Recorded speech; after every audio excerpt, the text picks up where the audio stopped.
particular night, they were in bed, and this dark figure, they described it as having a hood, but it appeared to be a man.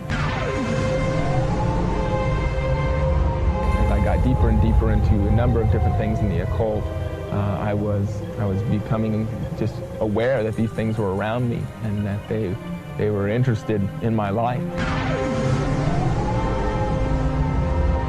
And while I was talking with him, his natural face disappeared, and instead I saw a huge red, frightening face, kind of scaly skin.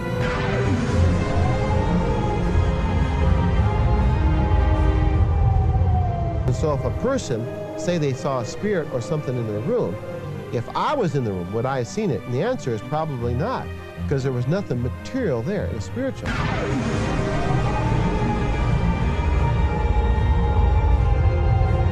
And then he turned to me. I was standing at the end of the counter, and he said, looked me straight in the eye, and he said, but you know.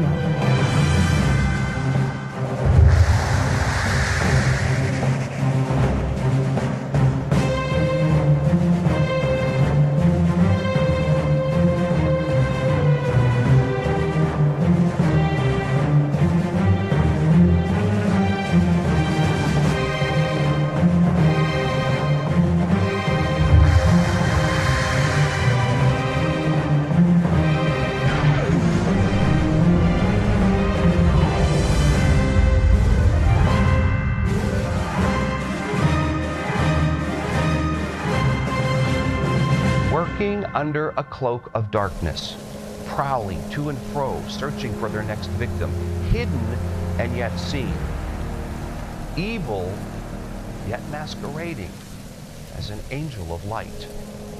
That belief of what for centuries many have called demons, those creatures of the spiritual realm on the loose from the very depths of hell. Their commander, Satan, or the devil himself. Is it true? Do demons actually exist? And are they a threat to you and to me? We will ask those and other questions. We'll talk to experts, some of the church, some not of the church, and ask them about their beliefs or disbeliefs in what demons can and cannot do. We'll talk to everyday men and women, some young, some old, from all over the world, who believe they have come in contact with demons. We will even meet a former chief investigator of the FBI who investigated satanic activity, and those people who believe they have pledged their lives to the very real forces of evil. Centuries ago, talk of demons were commonplace, but in the 18th century, the rise of rationalism, known as the Enlightenment, became the new way of seeing the world. The Western world dismissed all aspects of the evil spiritual realm, while the rest of the world continued to acknowledge very real encounters with the powers of darkness. But our first story does take place in America. Alan and his entire family have always been aware of the spiritual realm, and in his early teenage years, Alan set off on a journey for spiritual truth.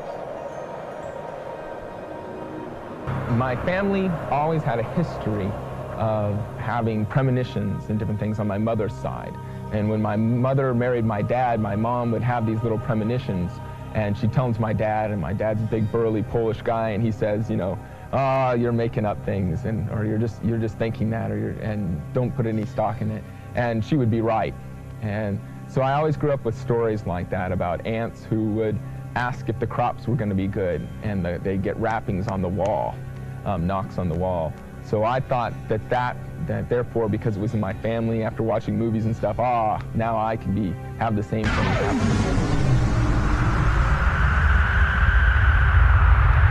And when I was a little kid, I think I was in about, must have been in 7th grade. We were in rural North Dakota. My dad was in the military, and we were way out in the middle of nowhere, and my room was facing a big blank field with no lights outside, and I would have a light that would appear on my wall and move from my wall over to basically my my lamp that was by my bedstand. It would go across one wall and go on another.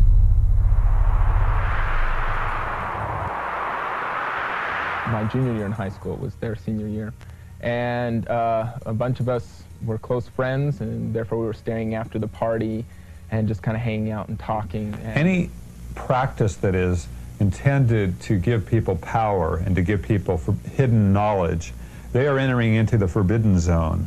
For example, in Deuteronomy chapter 18, verses 9 through 14, Moses lays out a whole list of occult practices, pretty much runs the gamut. He doesn't name everything you can think of, but he lays out the basic categories that would encompass the whole world of occult phenomena. And he says, you shall not have anything to do with this. And so we're talking about something that is forbidden. He says it's an abomination to God, because people are basically looking for spiritual power in sources other than God himself. You see, and the idea behind that is really to exalt me. There we read the history of Satan and his demons. God alone existed in the beginning. Then he created the heavens, and with the heavens, innumerable angels.